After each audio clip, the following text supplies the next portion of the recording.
Kita pasti teringat istilah yang kini menjadi tantangan terbesar ekonomi tanah air, yaitu middle income trap. Ini adalah penyakit yang dialami negara-negara berpendapatan menengah atau middle income country yang terjebak di tengah, tidak bisa melaju lebih jauh menjadi negara maju. Kebanyakan hal ini terjadi karena lemahnya diplomasi luar negeri dan lupa kekuatan dalam negeri, sehingga dimainkan oleh hegemoni Barat Amerika CS dan hegemoni Timur, yaitu Tiongkok. Tantangan bagi kita sekarang adalah bagaimana Indonesia bisa terus melaju untuk menjadi negara kaya atau high income countries dalam waktu yang cepat, bukan stuck in the middle. Menurut Bank Dunia, negara yang masuk kelompok negara maju penduduknya memiliki pendapatan per kapita di atas $12.600 per tahun. Kita saat ini baru $4.300 per kapita di tahun 2022, dan di tahun 2014 hanya $3.500 atau naik dalam 8 tahun 22% atau 2,7% per tahunnya. Tumbuhnya kalah dengan kenaikan inflasi setiap tahunnya yang sekitar 3%-an. Hampir dikatakan 8 tahun ini Indonesia tidak tumbuh sesungguhnya. Pertanyaannya, bagaimana kita bisa menjadi negara maju? Dari sisi produksi, ini sangat tergantung pada kemampuan bangsa ini menghasilkan barang-barang bernilai tambah yang tinggi.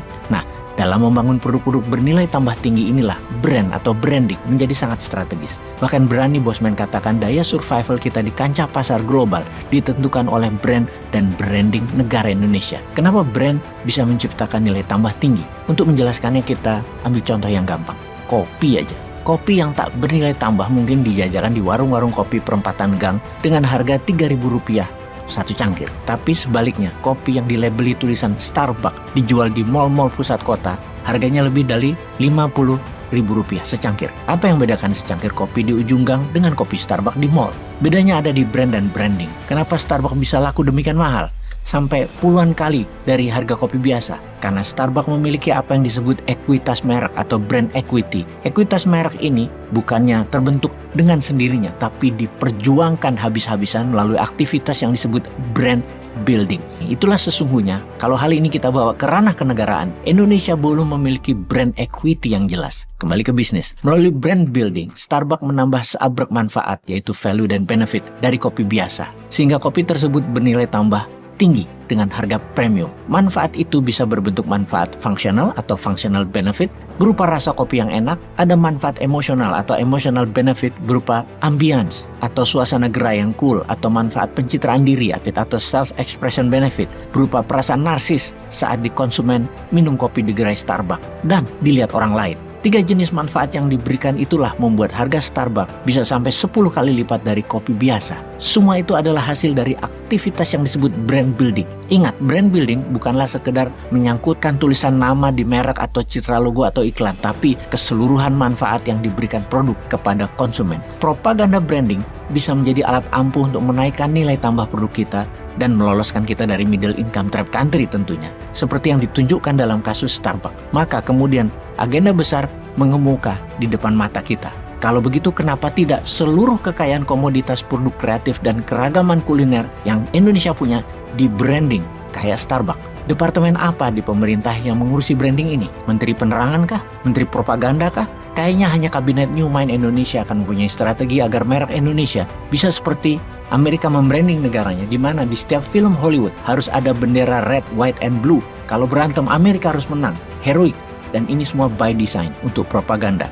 Bayangkan kalau kekayaan kopi kita punya di branding, teh di branding, temulawak di branding, buah nanas di branding, durian di branding, bengkoang di branding, sayur bayam di branding, ukiran Jepara di branding, batik di branding, songket di branding, rendang di branding, nasi pecel di branding, soto di branding, maka Indonesia akan punya kasanah dan kekayaan brand yang luar biasa. Dengan begitu, kita tidak resah dengan pasar bebas dan kolonialisasi ekonomi ala Tiongkok dan ala Barat Amerika.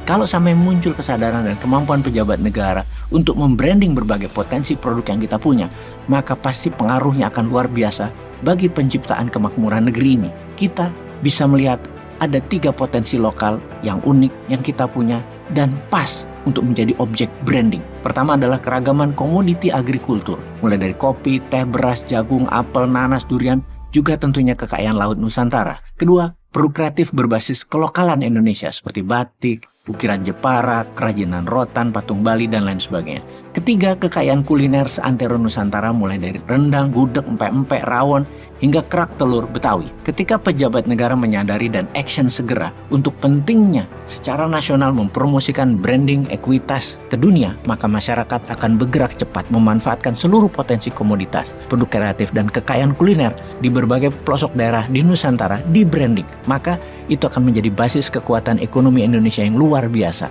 Seperti diuraikan di awal, di sini, brand dan branding akan betul-betul menjadi pilar daya saing Nusantara di pasar regional dan di pasar global. Menjadi lebih indah lagi karena komoditas, produk kreatif, dan kuliner tersebut adalah produk-produk merakyat yang bisa diusahakan oleh rakyat kebanyakan dan melibatkan tenaga kerja yang jumlahnya sangat besar. Artinya, pengusaha produk tersebut bisa dilakukan oleh industri yang merakyat, bukan menara gading seperti industri pesawat atau baterai mobil yang high-tech atau nikel di Morowali dan Halmahera, hingga kemanfaatannya bisa dirasakan oleh rakyat kebanyakan. Ingat, menciptakan produk bernilai tambah tinggi dan berdaya saing global tak mesti harus memproduksi pesawat atau mobil canggih atau membangun smelter nikel. Kopi kalau di branding seperti Starbucks yang dibantu negara tak kalah nilainya dibanding Boeing. Ayam goreng, mie pangsit, dan pecel kalau di branding dibantu negara tak kalah dari McDonald di kelas dunia. Pengusahanya sadar branding, pejabatnya sadar untuk segera membantu produk-produk rakyat membranding. Wih, pasti GDP per kapitanya bukan hanya 22% selama 8 tahun, tapi naik 400% dalam 8 tahun ke depan.